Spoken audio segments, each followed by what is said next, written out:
You are now listening to Fighting for Your Life podcast. I am your host, Miguel Ramirez.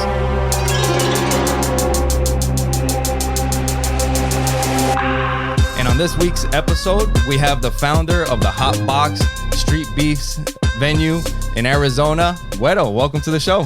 What's up, man? How you doing? What's happening, man? You thought we were already in it. We started talking a second ago. Me a question. I just hopped on it. I started giving all the background and everything. Yeah, natural. We just jumped right in. He goes, we don't need all that. No, we'll get into all of that. Yeah. But yeah, man, thanks for doing the show. I ran into you checking out some videos on YouTube on Street Beefs.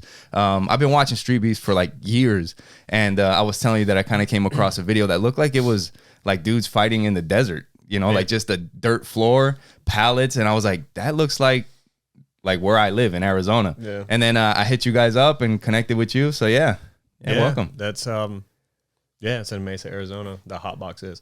So I founded the Hotbox, and it's just like it's a small gym. We train people out of there, and then we host Street Beefs West Coast. Yeah, dude. So like I said, the Street Beefs that I watched, like I would see like dudes fighting, and it looked like a forest or something like that.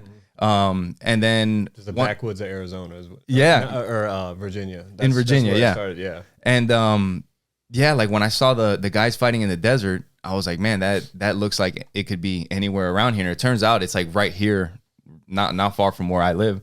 And so I kind of, one thing is for people that have seen Street Beefs, because I think Street Beefs has become pretty popular on YouTube, but may not know like the differences between the Street Beefs, the original Street Beefs out in Virginia, the Street Beefs West Coast, and because it's kind of like is it like a region for the West Coast? Regional. It's branches, so we just call them branches. So okay.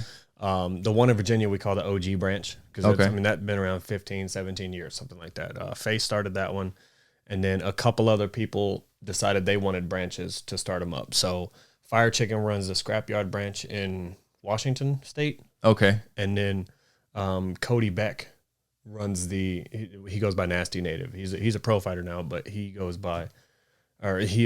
the Dirty South branch. Okay. In Texas. In Texas. Yeah. And the Vegas one? So Vegas and the Hotbox here in Arizona are the same branch. We're Street Beefs West Coast. Okay. And we're the West Coast branch. So a lot of California fighters, a lot of Arizona, Nevada fighters. Yeah. So you were telling me like right before we started recording that there was an event out here, like the original event, and that's kind of like when you got started with Street Beefs or started. Yeah. How did that work out? So how did the you get first involved? one goes down. So Face, the creator of Street Beefs, the founder, comes out here. He linked with Martin Rubio and Alex Chenard, and they founded the Street Beefs West Coast branch. Those guys went out there and fought for them in Virginia, and then decided, hey, we want to do this out there. And so they come out. That's crazy. Yeah, it was pretty cool. They come out, they set up that first event. He showed them how to run it and everything, and what it's all about. And they did that first event, and there was a kid named Wama, W-A-M-A, and he posted his fight on Reddit, and I just happened to see it, and I messaged him. I said, where'd you do that at? And so I signed up for the second event, but I didn't get picked. Was the first event here in Arizona? No. They were in California. Okay. They're in California. So, and then after... So you went out there for that? No. So I wasn't at the first event. Oh, okay. Yeah, my bad. Yeah, you're good. I did not go to the first event. I was at my first event was a third event. Okay, so okay. The first one went down. Wama posted on Reddit. I hit him up and was like, how'd you do that? And he told me. Okay. So I signed up for the second event. I didn't get chosen. Yeah. And then I signed up for the third event, which is November of 2019, I think it was. Okay. And so I got picked for that one, and I went and fought. And then I've been hosting and doing events since then. Dude, so you guys even started like right before you guys did this through COVID and all that? Yeah. There's definitely videos out there. Dude, everybody's in a mask. There's guys fighting in masks. Dude, that's got to be crazy in itself. Yeah. Holy shit. Yeah, it was fascinating. It was definitely fascinating. Man, dude, that's awesome. So, I mean, obviously, when you get into this Street Beefs thing and you're kind of getting involved in it, you were obviously end up fighting before that, right? Yeah, a lot of people don't. A lot of people, this is their introduction to fighting. This is their introduction to fighting because it's a very, very it's a very easy way to get introduced. So, like, yes, I fought on an amateur Muay Thai circuit back in the day, and it's it's fun, but it's all business. Right. Yeah. Is this sound loud to you? No, you're good. No, good. Yeah. Because it feels like I don't have a headset like these for my podcast. So yeah, but it's all good. Yeah, so it's a it's a very calmer version of the amateur circuit. You know what I mean? It's a little less tense. Everybody's chopping it up, just hanging it out. You know what I mean? And is it like not as competitive? Like everybody's trying to win everything. Your career depends on it. Yeah, it's just as competitive. Okay, it's just more friendly. Gotcha. It's friendlier. You know what I mean? Because like, you know, I'll fight a guy and then we'll hang out, or we'll hang out and then I'll fight him and then we'll hang out more. You know what I mean? Right. It's a very, very friendly. The amateur circuit's not really like that. You know, it's very, very, like I said, everybody's in the back. You're getting wrapped up. It's real tense. Here, everybody's hanging out. We're making matchups and we're bullshitting and having a lot of fun. I wonder, you know, also like on the competitive circuit. I mean, thinking like jiu-jitsu tournaments and stuff like that. Like, I mean, it is kind of like teams. Like you're there with your team. Yeah. You know, so you know, if you're in a backyard fight, like it's like everybody knows each other. Yeah. It's a like you said, a more friendlier family. It almost like a family environment, you know? It really, really is. Like my kids love watching these fights. Yeah. Like my daughter, one of the first times she watched them, she just starts, that guy's going to win and that guy's going to win. And she just has a blast watching. Dude, that's cool. Yeah. You know what? That would be that's something that's kind of interesting, because when we first met, you know, we kind of set an appointment a couple weeks back to meet up, and I brought my kids the first day that we met, and then you're talking about your daughter and everything, and we talked about grappling and stuff. And you know, being like, you're a family guy, you know, obviously it seems like, and I'm a big family person too. And you would think like a backyard fighting type thing is like the opposite of like what a family dude would do. Yep. What is like the biggest misconception that people have about somebody that would be involved with something like this? Emotions. Emotions is the biggest misconception. You have the guys that are like, well, I see this comment all the time. Well, if he'd have touched me like that, the gloves would have come off. Yeah. Like, you're already in a fight. Yeah. Like, this is what we're doing. It's a sport first and foremost for us. Right. You know, and it's a hobby. You know, a lot of these guys, they just kind of want to get their feet wet. They want to get a few fights, but they don't want to pay the $200 a month to sit on the amateur circuit and you know what I mean, and train and fight. It's a lot of dedication. You can just climb in there and get a fight and see how you feel. Yeah. You know what I mean? And we can match you up accordingly. So it's not, it's honestly, it's less dangerous. Right. You know what I mean? Yeah, you have a better feel for the skill level of the guys that are there. Yeah. Yeah, we try to match them up. Like I do my best not to put somebody with another guy who just doesn't have the Yeah, I seen the in the group, like you guys have your like sign up sheet and or like the sign up post or whatever, and you can see like the experience, you guys have them all separated. Like we have a little 1 to 5 experience. Yeah. For the most part, I let guys choose their own experience. But you'll have a guy that's 0-0, never fought a day in his life, put himself as a 5. Yeah. I'm like, we can't. I'm not putting you into another 5. Another 5 will hurt you, will physically hurt you. Yeah. You know what I mean? You know what? This is something that I ask a lot of people, because there's something about fighting that even when you start learning a little bit, it's one of those things that you start to realize like how much you don't know or how little you know, right? Very quick. And then like different aspects of fighting, grappling, you know, kicking, punching, striking, all that stuff. But there's something about fighting that I tell my kids all the time that there's just a delusion about for the majority of people out there that have zero experience. Like, people don't think that I could just get on a bike and ride it.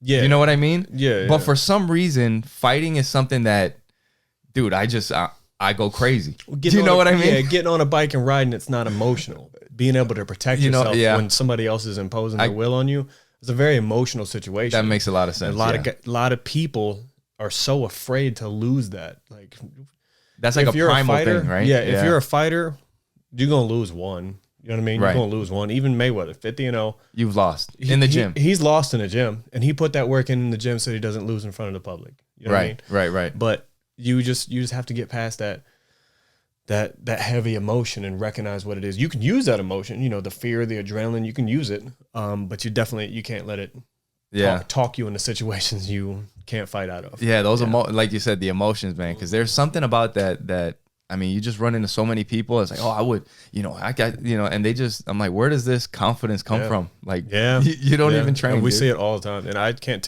how many times a guy signed up, he said, literally, they all say the same thing. Give me all the smoke. I want anybody. Okay. Yeah. Put somebody in front of them that's at their level at an 0-0.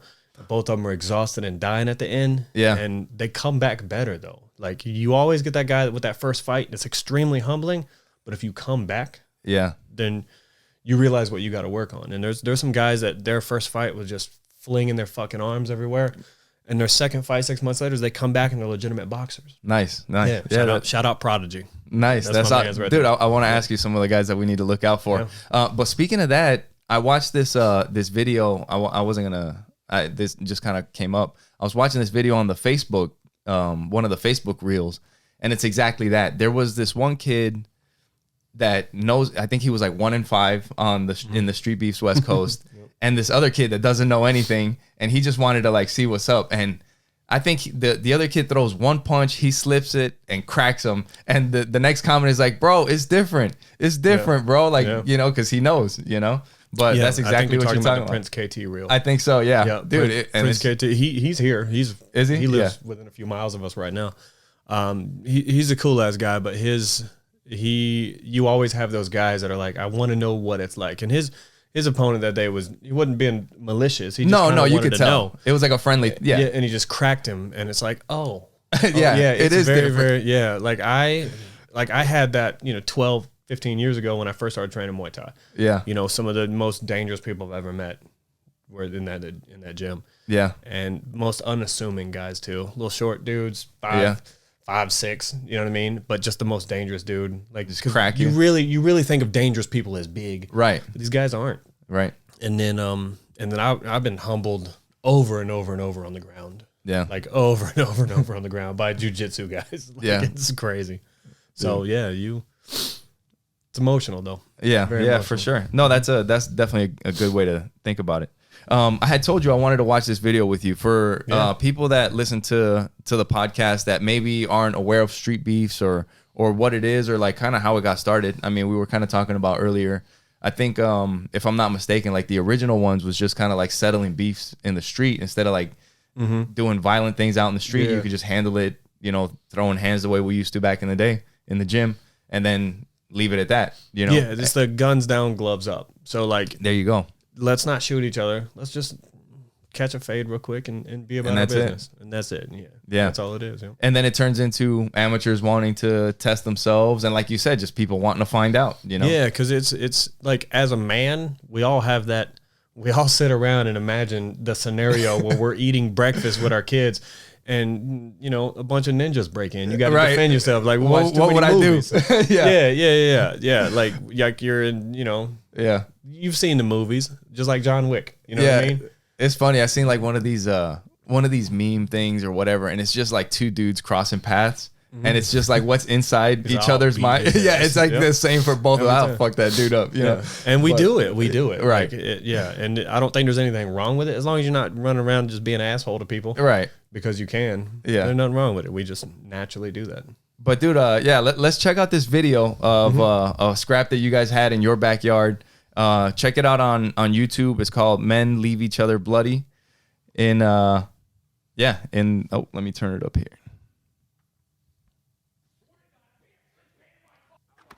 Your hands up. Keep your calm, bro. Man, these guys are throwing down. Yeah, it's Hitman Hamilton and Brody Black.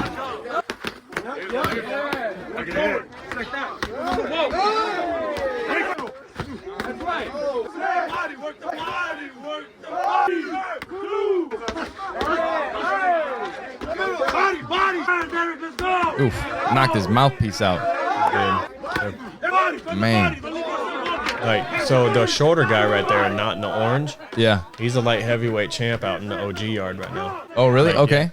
Yeah, he was just a few fights in when he took that fight, and they just put on a performance. Dude, this was incredible. I've been sharing this I shared it with everybody that I know. Like, I've been like, dude, check this out. Yeah. I gave them, because the Hotbox, the Vegas branch doesn't do it, but the Hotbox is like a fight of the day. Yeah. And we give medals out. Let me rephrase that. They do it up in Vegas too, but they do, you win gloves and prizes and stuff like that. But we have medals that we give out for fight of the day, and both those guys won it for that fight. They were just, it was just phenomenal to watch. Yeah. And then they like you see it, they hug at the end, and if you watch the full fight, there's some love lost in that fight. Oh yeah. You know what I mean? Yeah. There's some love lost in that fight, but at the end of it, like they're homies now. Yeah, no, you could see. I think they both knocked each other's mouthpieces out in that fight. They did. They was scrapping. And then, like you said, at the end, they both hug each other, and they got just nothing but respect. Dude, that was a hell of a freaking fight. Absolutely. Yeah. And if you're watching this in August, the shorter guy, Hitman Hamilton, he's flying out in August and fighting. Actually, I think you brought it up earlier. That fight, the guy that I fought in that pallet cage on my IG, them two are fighting. Okay. Golden Arms. Okay. What's the best way for people to check that out? Like what? Well, actually, this is a great time for people to check you guys out and what you guys are doing. Yeah. So Street Beefs West Coast, the YouTube, the Facebook, the Instagram, all of it. Yeah. Just pop on in and follow. Yeah. And try to follow the people. Like some of these guys have some extremely fascinating stories. Yeah. Some of them bounce around a lot. You'll see them fight over here. You'll see them fight over there. Yeah. But some of them are just very, very entertaining. Like a lot of people think that you have to have a skill set to build a name. You don't. You just have to be game. You have to jump in there and just handle your business. Like you look at a guy like Death Sentence. He's just flailing about in there, but he's entertaining as fuck to watch. You know what? You mentioned that because I think one of the guys that I remember originally, probably a lot of people that got tuned on to Street Beefs, was the Shinigami. You remember with the gi and the headband and then if I'm not, I think he shinned some dude and knocked him out. Yeah. And I was like, the guy's name was Detail. I was like, holy shit. So that was the first Street Beefs West Coast event, and he cracked him and he made a name for himself immediately. Right. I want to say they put it on ESPN. He was on Pat McAfee. Yeah, Pat McAfee. I think that might have been. Yeah, he was on Fighter and the Kid podcast. Yeah, he had a moment right there where he, because it was just a beautiful setup. Low lead leg kick, and then when he dropped his hands, boom, cracked him up top. Yeah, high lead leg kick. Yeah, it was pretty solid. And Shimigami, he's a cool dude. He's a cool dude, but he's an OG dude. So we all fuck with him and give him shit all the time. That's cool. That's cool. Yeah, he's cool though. No, and like you said, if you bring it and you got the personality, it takes off. Yeah, like he has a skill set, but he's just like the rest of us. He's got his flaws. He hops in there, he does his thing. Right. So he went on. He had a decent little streak there for a little bit, but then he started fighting some guys that were just very heavy-handed. So he got caught a few times. Yeah. There's some dangerous individuals in Street Beefs West Coast. Like you take our top talent. Yeah. And you transfer them to the Amis, and they compete. They really do. Yeah. Dude, that's awesome. Yeah, that's really cool. And it's it's just a different way to get eyeballs and be seen. And what you guys are doing is taking off. Like it's been doing nothing but growing. Yeah, like exactly. It's our own little backyard UFC, and it's really, really neat to watch. Like I said, some of these personalities get in there. Yeah. In August we have some of the OG guys like Wing C and Destin's coming out, and Hitman Hamilton's coming out, and and then we have some bigger events. Some events are a little bigger than others. Yeah. What are some of the up and coming fighters, guys that people should look out for? People that are kind of making waves in the Street Beefs community. So, man, honestly, there are so many. So we got all the Arizona guys. Yeah. All the Arizona guys coming up. We got Kamba G and Blanco and Zetro, Prince KT. I train with a lot of those guys. Morgan had his first fight, and just hammered somebody. So we got to try to find somebody a little stiffer competition for him this time. Yeah. And then you got you got other guys that are some of the Vegas guys. Tiny Tank Martin, he's one of the founders of this. Yeah, he's actually been training and putting it in the gym. I've seen some of those guys. I think they get together at a park, I think, in Vegas and train. Yeah. Full tank fight team. So I was telling you, we have teams. We have like legit teams, like full tank fight teams. Got a bunch of guys. Team Mortem. Like Mortem is just that dude. He's $125, $135. Will fight anybody. Really? Anybody. Yeah. He called out heavyweights. He doesn't give a shit. Now, dude, For most people, I'd be like, that's delusional. For him, still a little delusional. He does not need to be in there with heavyweights. You know what I mean? Especially anybody with any remote skill. Like, like you got to take a guy like Disturbing the Peace, DTP. Yeah. And you put him in there against Mortem, and it doesn't matter how good Mortem is. There's weight class for right. like that. But he's game. He's game, bro. Yeah. Like anybody under 200 pounds, I would absolutely let him fight. No like, shit. Like he's just mean when he gets in there, bro. And he's got a solid skill set too. Dude, that's awesome. And he's got a bunch of fighters on his like Buzzkill, JoJo, Hashira Mikey. He's got a lot of guys on his fight team that are just killers too. So if we see stuff come up from these guys, definitely check it out. Yeah. Definitely pick you a fighter and follow him, just like you would in the UFC. What are some of the teams? You just mentioned some of the teams. Yeah, so we got Full Tank Fight Team, which is run by Tank. We got the IE Bomb Squad, which is Hitman. Not to be confused with Hitman Hamilton. Hitman Hamilton is the guy that was just in that clip, the shorter guy, not in the orange. And then that's Hitman. He's been fighting a lot, but he's got some medical issues. So he'll be back, but we don't know when. Yeah. But he's got a whole bomb squad. I think Diesel down in Texas. Okay. He's got a little fight team too. And then let's see, 619. He's got a little fight team. Down in San Diego or around that area? Diego. Yep. Nice. Yeah. Man, you guys got squads everywhere. That's a Skonka Slayers. Yeah. It's 619. Yeah. And then Arizona Hotbox has a fight team. We don't train as tight as we used to, but the guys are still they go up to Kingdom Boxing. Saturday mornings and train. Yeah. But as soon as I'm rebuilding the Hotbox and my house, so as soon as all that's done, I'll start training out of the gym again. But right now, it's kind of closed. Dude, that's cool. That's awesome, man. Dude, it's awesome to hear like all the different, teams you guys got around the whole, around the whole West Coast. Yeah, they're everywhere, man. And we only hold events here in Arizona and Nevada. We don't hold events in California. Yeah. So we've held a couple, but we got letters from the commission saying don't do it. So yeah. California's tough to do business. Yeah, in any business. Any business. And this is not even a business. This is just a hobby. Right. Yeah, it's even worse. It's like, dude, we're just trying to have fun. Man. But so what is so I know you have events that come up every once in a while, and I know you guys have one coming up at the end of the month. Before the end of the month, you guys have a podcast that you do. It's like a weigh-in show. Is that so? Yeah. No. So this hasn't been publicly announced yet. Oh, my bad. So it's cool. We're dropping it right now. So I am doing another podcast. I used to do Wero. I think it may have already came out because this will come out a little later. So you might have already done the weigh-in show by this time. No. It hasn't started yet. So right now we're putting intros together. Okay. I have a new co-host. I used to do Wero and the Mexican with 619. Okay. We're going a different direction now. So this one we'll be releasing it here very shortly. But we're looking at doing the middle of the month, the 15th. Okay. So we could talk about the previous event and then the upcoming event. Okay. Yep. And then you guys have a fight coming up at the end of the month. Yeah. So July 27th here in Mesa, we have an event. And then September. All right. So how we have for the different locations, January, February. Okay. Is outside of Vegas. March is here in Arizona. April is Vegas. Okay. May is Arizona. And then June, August, and October are Vegas. Okay. Yeah, and this will be posted on all the websites soon. But starting next year, Arizona is going to host March, May, July, and September. Okay, cool. Dude, you guys got events all over and all the time. Yeah. So if somebody wanted to sign up for an event, how do you do that? So go to the Street Beast West Coast Facebook page. Okay. Type in sign up and whatever month you're looking to sign up, and it should show up. Just double check the year because that's going to pull up multiple years. Okay. Make sure you're looking at 2024 or 2025.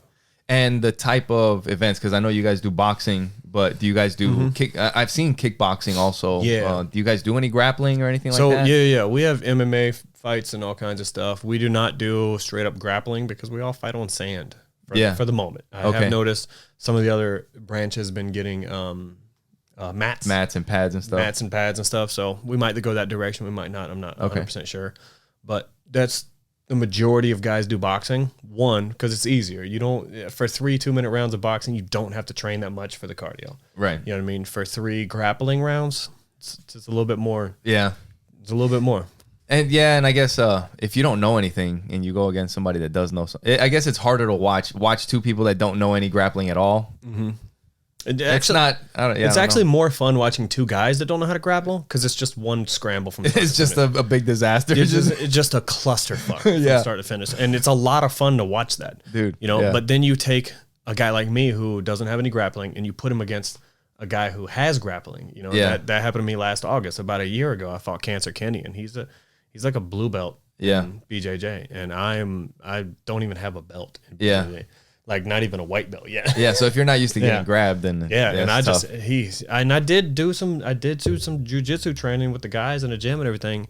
Yeah, but that part of my brain just didn't kick on for whatever reason. Yeah, he was punching me, and I was like, and my brain was just striking. I didn't even think about anything. I didn't know what to do. Yeah, and he just sliced right through me. It was like a minute fight. Damn. Yeah, he just sliced right through me. Yep. Yeah. That's crazy, man. So I just went back to striking. Yeah. let's just play. Let's do this. Play in the let's sandbox. do this instead. I know. Yeah. Man. So hey, I wanted to ask you, with so this has been going on for a while. I think like the Street Beefs West Coast has been going on for a few years, right? How long has this been? Yeah, so this is our 4th anniversary in August. Okay. Man. So in the time that you've been, well, first of all, what were you doing before Street Beefs West Coast, like as far as fighting goes? Oh, nothing.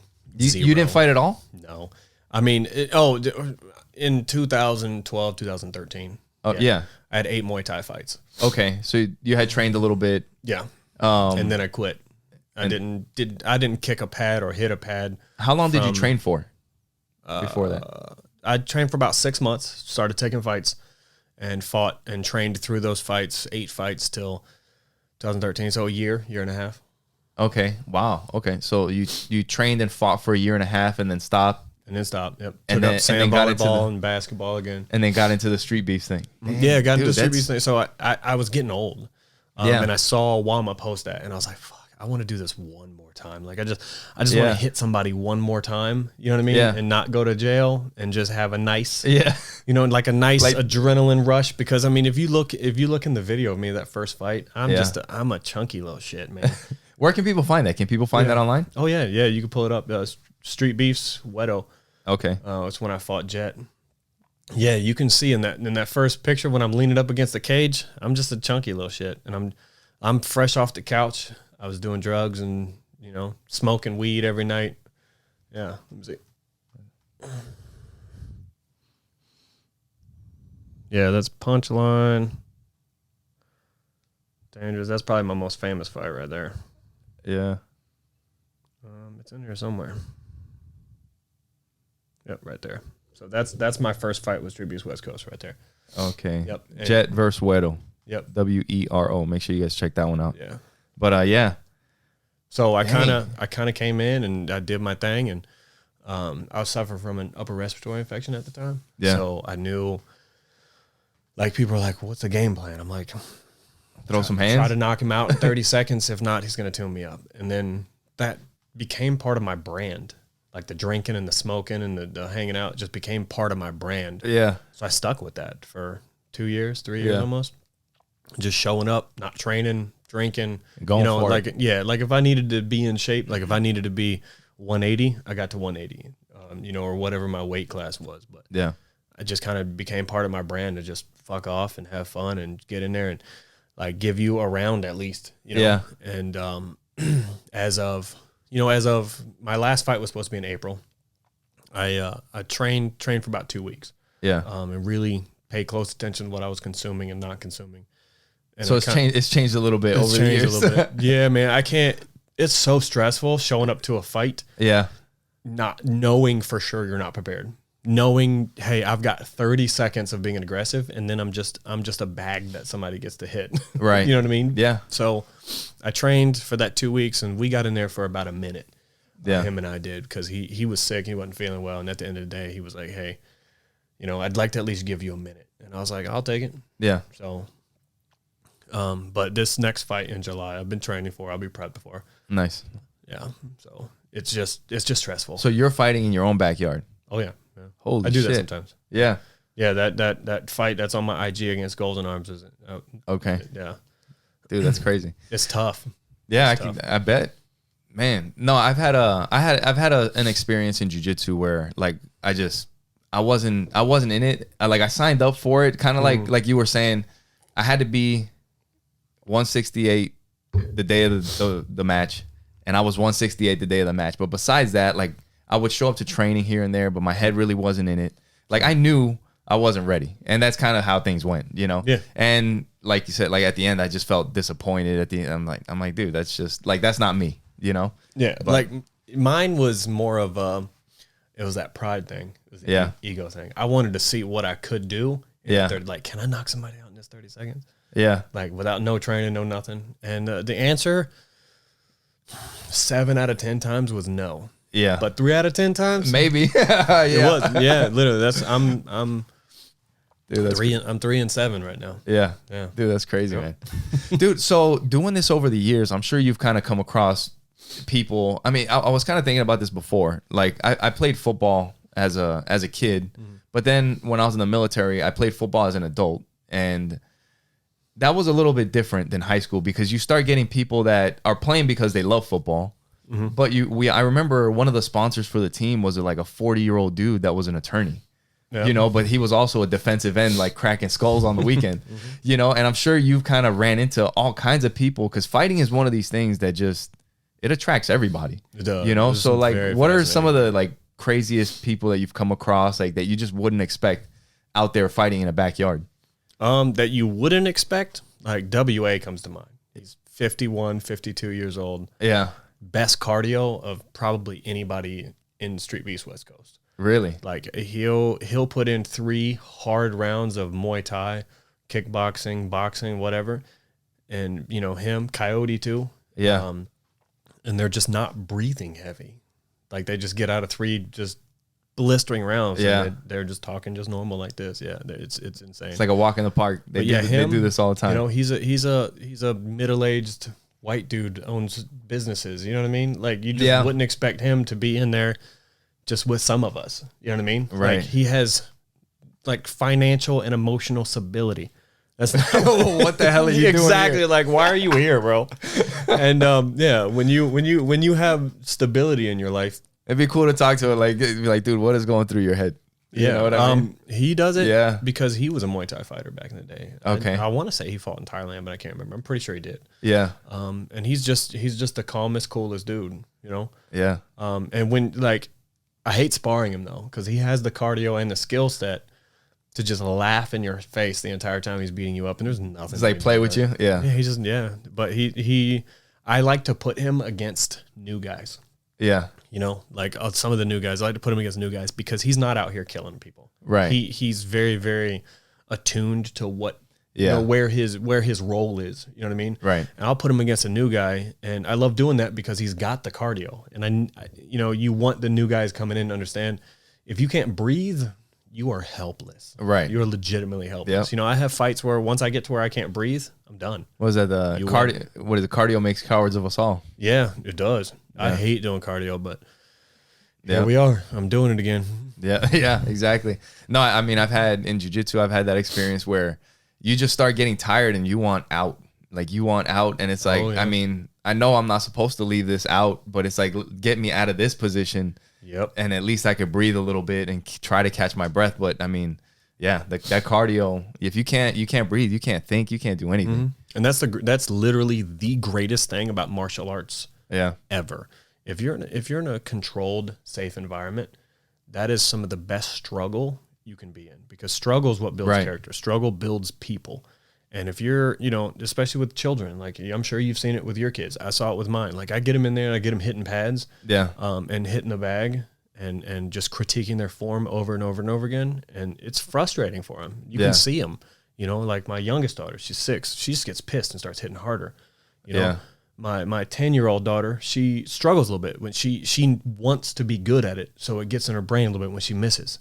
Right. But she keeps going and she powers through, and both of them overcome, you know, that little bit of struggle in their life in their own ways. Yeah. Right. And then it transcends to other areas of their life. Right. And they appreciate that. You know, I think it's a really, really good thing to struggle a little bit in a safe environment. Yeah. Yeah, for sure. I mean, like you said, and doing something that's so difficult, like fighting, jiu-jitsu, grappling, You know, I was actually just helping, you know, one of our kids with swimming, one of the kids in the neighborhood, and it was a similar thing because they've come with us to jujitsu, and it's like, just try to hang in there. Like when it's like really hard, just hang in there for another second and then tap, or hang in there, just hold your breath a little bit longer and then come up.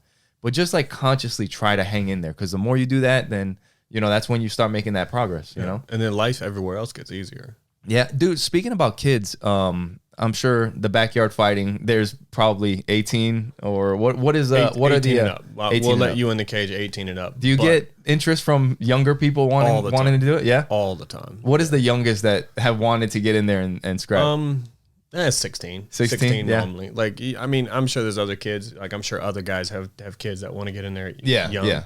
But the youngest person that's contacted me through IG and said, hey, I want to fight. And I always click on the page, and I'm like, bro, how old are you? And he's like 16. I'm like, I will see you in 2 years. I said, I will save I will save your spot, but take this time to train. Yeah. You know? Yeah, dude, that's cool. Yeah. Man, so 51, and then 51, I mean, you just get all kinds of. We get all kinds of people, just all kinds of people. Like the majority of them are the type of guys you look at and you're like, I could see him fighting. Really? Here, yeah. A lot of them, because it's a certain personality to want that fear and that adrenaline coursing through your body. Yeah. While you play a sport. Right. You know, right. A dangerous one. You know, because some of these guys get knocked out. Yeah. I've been touched. Yeah. You know, I've been knocked out, but I've been touched, and it's not fun. Dude, that's freaking crazy.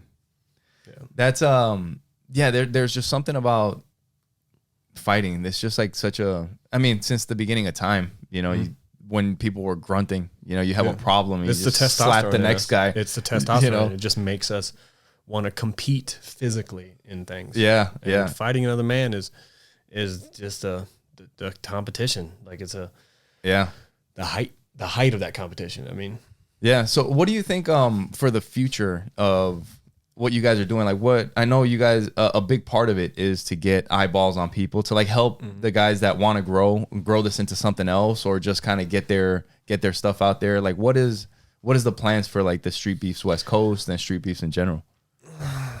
We ideally have a solid roster of guys that you know about.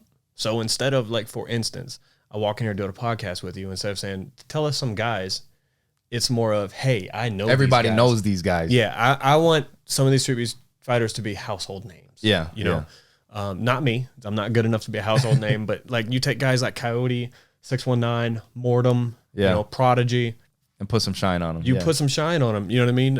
And some of these guys will, like, their personalities. You throw them on a podcast, and they're fucking nuts. Yeah. Some of them are super chill, but some of them are absolutely nuts. And you know, it boils down to who has that personality that wants to, and you just come do it. Yeah. And that's the goal. Like, we want people to have a safe place to do a sport that's extremely expensive to do everywhere else. You know what I mean? Yeah. Just kind of show up and sign up and do it. Because it's not cheap running on the amateur circuit. It's not. Have you ever had like, or I don't know if anybody's done this, but where it's just like a random night where you sign up and just fight that night? Oh, that's how we do it. Oh, is it? So for the most part, you don't make your own matchups. Yeah. Like in the Vegas, they match you up. You show up, they match you up. And you know who you're fighting and all that? That morning. Yeah. Like when I first fought, I didn't find out I was fighting Jet till that morning. Okay. And in fact, it was changed too. So you just know you're fighting that date. You just know you don't know who you're fighting. Yep. Wow. Okay. Yeah. But as you become a name we recognize, you know what I mean? Okay. And then they'll start matching you up. You can get pre-matches, because we do that because, you know, somebody's working their way to a belt. Somebody's working their way to a belt. So it's hard to show up and just fight whoever when you're consciously working your way to a belt. How do the belts work? How does that all work out? Where are there different belts? Where are the belts? So we have some Street Beefs West Coast belts that are ours and we take care of. Okay. But if you win a belt, you can pay to get. You just throw some money in and then they make you a belt. Okay. We used to have a belt we give around to guys, but it disappeared. Yeah. We would keep it and take it home. So now it's just, I mean, because they're not expensive. A couple $100. Yeah. You know what I mean? You can get one. Yeah. And like I'm fighting for the light heavyweight boxing strap in September. Okay. So if I win that, I'm gonna just buy a belt and hang that's it up. your belt. You know, Yeah. that's what I'll defend for as long as I can. Dude, that's awesome. So you got the light heavyweight. So what are the other belts that are out there, or are there different? So for each discipline, there's a belt in each weight class. Okay. So And then you have a master's division, so that's over 40. okay, what you have? Boxing, kickboxing. Is there a MMA belt? Boxing, kickboxing, Muay Thai, MMA. Okay, and then each weight class, and then masters too. Yep. Okay, dang, that's cool. Yeah, but a lot of them we have like honorary. You know what I mean? Yeah. Like Wade is the light heavyweight boxing honorary champ, Right. Because like there's nobody to fight. He's the active fighter. Yeah, he's the active fighter. I mean, honestly, it's like him and I. Yeah. You know, he's 51. I'm 41. Yeah. But I mean, I've known Wade since we started. We organize everything. We run everything together. I don't want to fight him. Yeah. You know, I don't think he wants to fight me. I don't know. Yeah. We've discussed it several times, and both of us are like, nah, because there's no point in that. Like both of us have a finite amount of time, and he can have the belts. But somebody else comes in, you know what I mean? Like we get another guy in, then we'll absolutely. Yeah, you guys will all fight it out. We'll all fight it out. But what is that like when because you've been doing this for years now, and people are coming to your house, like you get to know people, and then, grappling and it's different. Like we're trying to choke each other and like armbar each other, but you get to tap. I mean, you guys are like literally like busting each other up in like these fights. Like, how is that when you're fighting your friends? You know what I mean? We kind of saw it in the clip that we were watching earlier, but what is that experience like? So I have fought one or two of my friends before they're my friends. Like Dangerous was his name, and I KO'd him, and that felt bad. Like if you were there and you remember that fight, I'd bolt out of the cage and I just go straight to my truck and I take my gloves off. I had to sit in my truck because that's a rough situation. Hanging out with somebody and then doing that to them. Yeah. You guys were friends before. Yeah, and he's such a cool. And the next day we hung out. We went to all the fight stores in Vegas, and you know what I mean. Like, I'd love to do it, but it's tough sometimes to get in there. Like Wade and I, for instance, I don't want to fight Wade because on the off chance I do catch him, I'm gonna feel bad. I'm gonna feel very bad. You could hear it, like when you were just talking about it. Like you could kind of hear it. Yeah. When you're But some guys, 619. That's my friend. I'd fight him though. Yeah. Because of his skill set, and because of his mouth. Yeah. The guy I'm fighting, the Canadian, in August. I'm cool with the Canadian. We're friends. Yeah. But I'll fight him because of his mouth, in the past 4 years. And you can push off to the side some of those feelings. Yeah. And because once that cage door locks, they're trying to hurt you too. Is it more of the guy that's 51? What is his name? Wade. Wade. You're fighting him? No. Okay. No. My bad. The Canadian I fight in August. Okay. I was thinking like you were saying that you match him up with some of the younger guys. It seems like maybe because like his skill set, some of the newer guys, like with his skill set and just kind of the way you were explaining, it's like if he needs to back off, he'll back off a little. Like he'll take care of the guy, right? He's not going out there knocking people out. He's making them very, very tired. Right. He's not knocking them out. Yeah. And he produces some of the best fighters like that. Now, and don't get me wrong, Wade, if you're watching this, which he probably isn't because he's old as shit on this podcast, bro. It's not that he can't knock him out. Yeah. He could. He's there for the sport of it too. Right. He's not just trying to tear people's heads and off. trying to teach. It's almost like he's helping them get better too, right? He's a cardio gatekeeper. And you were saying like some friends that if you were to knock them out, you would feel bad. Where other ones like it seems like there's like a little bit of a balance of not that you're not friends, but there's a little bit more of a competitive relationship to some. Yeah. Some guys, some relationships that you have, right? You're cool. You know what I mean? And it's not like you're not friends, but we'll just compete a little harder. Yeah, exactly. You know what, right?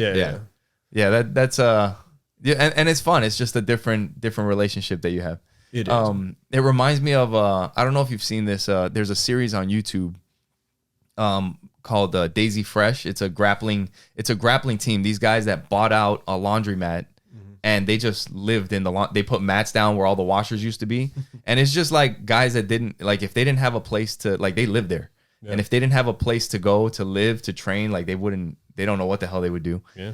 And they would talk about like how some teams, they don't compete. Like if their top two guys are in the top spots, they won't fight each other. Yeah. And they're like, we want our guys to fight it out because we want them to know who the top guy, and they don't want to leave it like that. Yeah. And I really thought about it because it's like without those guys fighting, you don't have the top guy without the number 2 guy. Yeah. Why do you mean like sparring hard in the gym training, or do you mean like they actually schedule them a fight? This is like their gold medal matches in their thing, and the top 2 guys are from the same school. Yeah. And they won't some schools won't fight it out because they don't want teammates fighting each other. Yeah. I mean, which I do understand that. Like if you're paying and it's like that's your career, I understand it. Yeah. But at the same time, like if both fighters want it, I wouldn't. And they're friends, it's kind of like what you were saying. Like it's Yeah. that competitive side, competitive relationship you have. Just leave that in the cage when you step out. And kind of like the guys that we were watching that hug it out at the end. Like that's how these guys are, because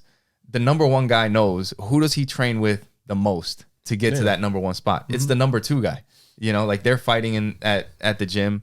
They know what's up. And a lot of times you're just the number 1 guy that day. Right. Exactly. That too. Like we had number 1, number 2, number 5. I was probably 15, 20 down in the gym. Yeah. But every now and then I'll bump up to 14. Yeah. 12. Yeah. Like sometimes that's how it goes. Yeah. But the skill set gets so, like the gap in skill set between some of these guys gets so extravagant, so large. Yeah. Sometimes you're just like, I don't want to fuck with that guy. Yeah. Yeah. Yeah. Dude, so what is like the craziest thing that you've seen in the time that you've been doing this, and like in the backyard, like the craziest fight that you remember or thing that happened at an event? The craziest thing you tend to see, because everybody, like I said, everybody's real chill. Yeah. Everybody's real chill. I've had a couple situations where, somebody didn't like that they lost. Okay. Now, granted, it's a backyard fighting organization. We don't pay judges. Right. So sometimes you look back on tape and you're like, oh, they got that one wrong. It is what it is. You know what I mean? Because if we challenge one, like if they say, hey, we want to review this, then we can make it a draw, and in a draw, both parties get a win. You just put a win on your record, Okay. Because it's more of a, like I said, it's a hobby. Nobody's getting paid for this. Nobody's feeding their kids from this. So if you were close enough not to lose, we'll just give you both a win. And let it ride. Because sometimes it's not about who deserves to win, but who deserves not to lose. And I know that sounds weird, but when when you're playing a basketball game or something like that, it's not that serious. Right. It's the same concept for us. We just it's a hobby. So I've had to remove people from my property. Yeah. Only once actually, and it wasn't that bad. He came back a couple events later and he was just fine. Yeah. And then there are the craziest shit that you see is how good a fight is. Dude, the energy that's there and the skill set that some of these guys, I can't even begin to describe some of the shit some of these guys pull off mid-fight. You know what I mean? Well, untrained dude, just instinct. Well, dude, that's why you get like Demetrius Johnson, like watching and breaking down some of your guys' backyard fights. Like I've seen like some MMA, like professional MMA fighters, like they're like, let's watch this Street Beefs match. And when I'm watching, like you watch a little bit and you're like, holy shit, like these dudes are like, they know what they're doing. Yeah.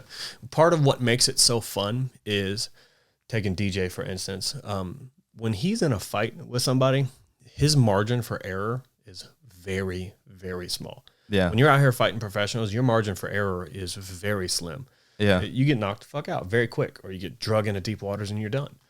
But our margin of error is massive. Yeah. I can make a dozen mistakes in a first round of a fight and not receive that many consequences for it. Right. So that makes it to where it can get a little more fun. You can duck your head and just throw bombs. Right. You know what I mean? Yeah. Like that's I think that's what's so fun about it, is because this is not a matchup of skill sets for the most part. It's a matchup of who has the most heart. Yeah. You start to get, the level 4, level 5 guys, the skill set's there. You know what I mean? Yeah.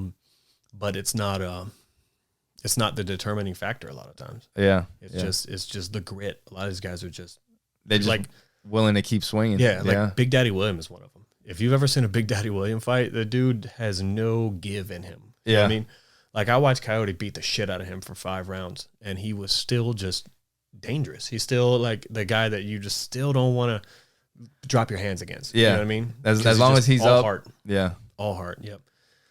And he has a skill set, but a lot of times you see these guys that train and then the skill set drops and it just Yeah. like Yuri, just brawl it out. You know what I mean? Yeah. What are some of the like some of the guys that are training? I mean, because you have people that take it in different levels of seriousness, right? Mm-hmm. Like some guys are probably trying to, you know, get some fights in the backyard and then maybe do some amateur stuff and then move up to, you know, get to the pros. They do. Like I mean, kind of like you were saying, some people just show up and fight. What are what is the range in fighters? So Street Beefs guys are going to hate me for saying this, but I've always said that we're kind of very, very entry level. Okay. Very entry level. You take our best guy and you put him on amateur circuit, maybe he wins, maybe he doesn't. You know what I mean? Like you got a guy like Free Smoke, for instance. He been on the amateur circuit and he had some solid wins, but he's got some losses. Yeah. But you kick back to the Street Beefs West Coast days and he's got a lot of wins. You know what I mean? So Walk Lobster is another one. Nasty Native, like all these guys, they move up, they jump on the amateur circuit, and there is a skill gap. Yeah. And some of them rise to that skill gap, some of them don't, and it's a tough place to be in. Yeah. Because once you make that jump, you got to go find a real gym. You know, like Free Smoke, he did that. Cody Beck, they found a real gym. They train out of a real gym. Yeah. Bad news. The guy, so he's a guy I fought in OG yard, and he TKO'd me. He dropped me pretty heavy, and he went on to be a pro boxer, and he won a couple, lost a couple. Like, dude, that's crazy. Yeah, yeah. So I don't know of any Street Beefs guy that's just coming in there just slaughtering people. Yeah. Besides for Baby Hulk. Baby Hulk was in David Wilson. Yeah, I've seen some of his fights. Yeah. He jumped on the scene and started doing his thing. But again, you know, he's still, I wouldn't put him as like maybe the top in the state, but nationwide. Yeah. Like you're not looking at some of these guys just yet. Like you can get your introduction to fighting in Street Beefs. Yeah. But just like Baby Hulk, go find if you want to really compete and make it a career, you got to find a gym. You have to have professionals train you in this. Do you think that's like, is that like the major difference? Like just being like just the level of training. Like if you have that determination and you can just get that and have access to that level of skill and training and instruction. That's the difference. Like, like some of these guys, like I said, are just gritty. Blanco. Yeah. One of the guys on my fight team. Like he will fight anybody, anytime, anywhere. The only thing that holds him back is his skill set. Yeah. You know what I mean? From just hopping on the pro circuit and doing his thing. Yeah. And I know saying that is like, well, no shit. You know what I mean? His skill set holds him back. But what I mean by that is the heart. Yeah, everything else is there. The heart, the drive, the grit, I can get punched in the face and not go down. The wanting to do it. We're doing this. Yeah. Yeah. You know, I could list probably 40 guys right now and a couple women in Street Beefs West Coast that if they just had the money, like if a sponsor came in and said, I'm going to turn this person pro, they could do it. You know what I mean? Like and just focus on them, pay the attention. And for a lot of these guys, it's just a lack of resources. Yeah. You know? Dude, I mean, you know, we've kind of talked about like some of the things that, I don't know, that maybe we could do together or whatever. And you know, I'm always just kind of looking at ways to just connect stuff and connect people because you never know.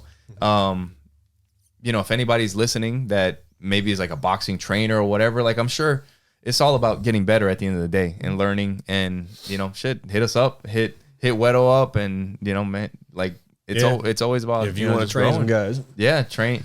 If you want to go out and train or whatever, or you want to learn more, you want to sign up to fight, you know, that's pretty crazy. Mm-hmm. Yeah, because I mean, if you think about it, the difference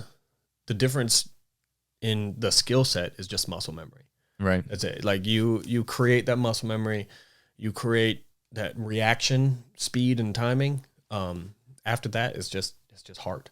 Yeah. It's just staying in there when you get cracked because everybody's going to get cracked. That's the hardest thing to learn to fight. Yeah. Honestly, is how to take a punch, what to do when somebody's punching you or kicking you.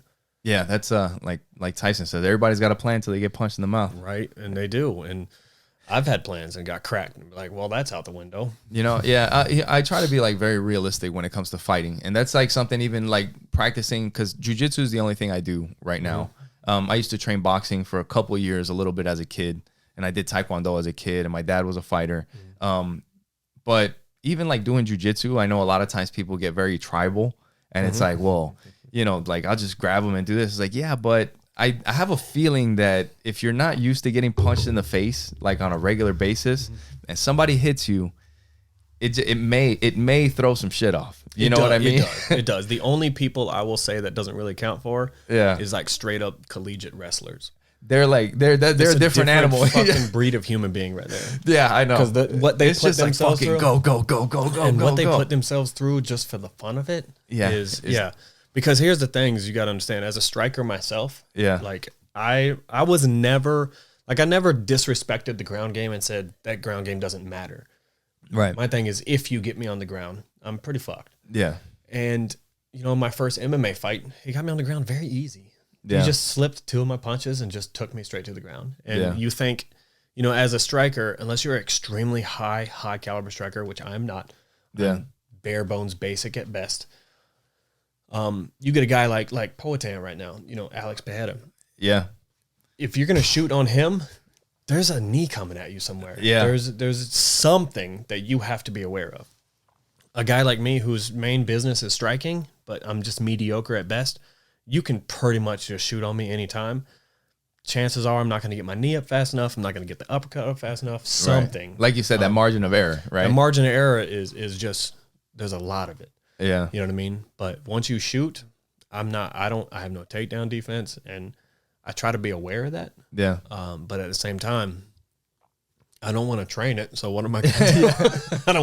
I thought I did jujitsu for a little bit in wrestling. And I'm like, I'd rather throw some hands. I'd rather just throw hands and kicks. Yeah.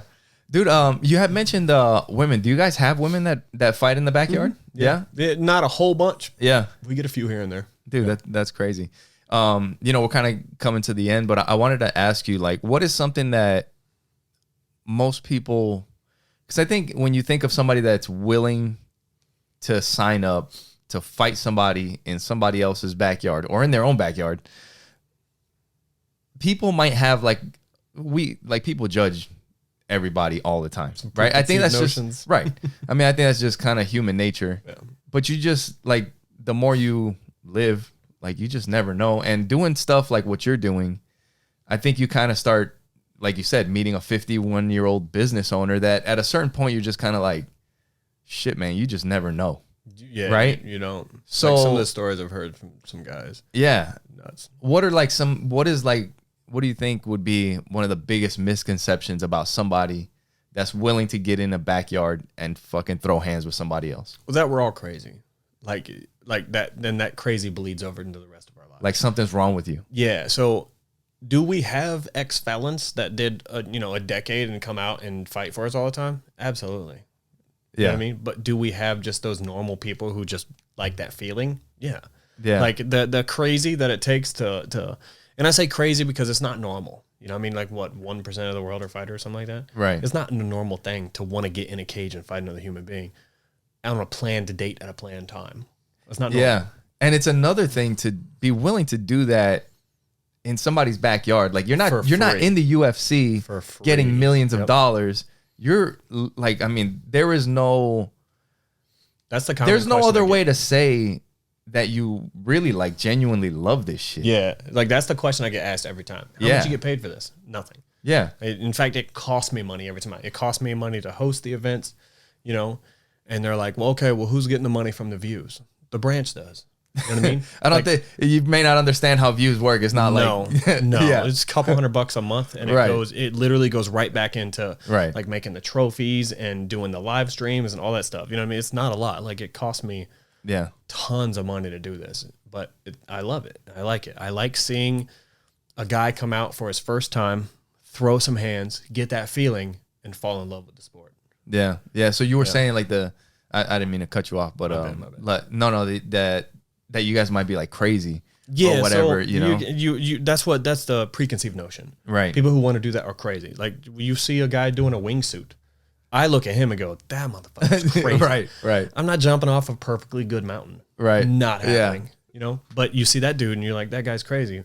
But that guy probably sees some stuff that we do. And he's like, that's no putting gloves on, putting your mouthpiece in. And he's like, no fucking way. Because and so that's probably the biggest preconceived notion, because because everybody thinks there's got to be a motivator behind it, like money. Right. That's not just I want to do this. Yeah. You know? No, like I was telling you earlier, it reminds me of when I was playing football. Like I was in my 20s, I was in the military, and like people would ask me like how much are you making, like, because it was semi-pro, you know, is what they call it. But it's like, how much are you paying? It's like, no, well, actually I pay the league to play. We pay the team fees, and I bought all my own shit.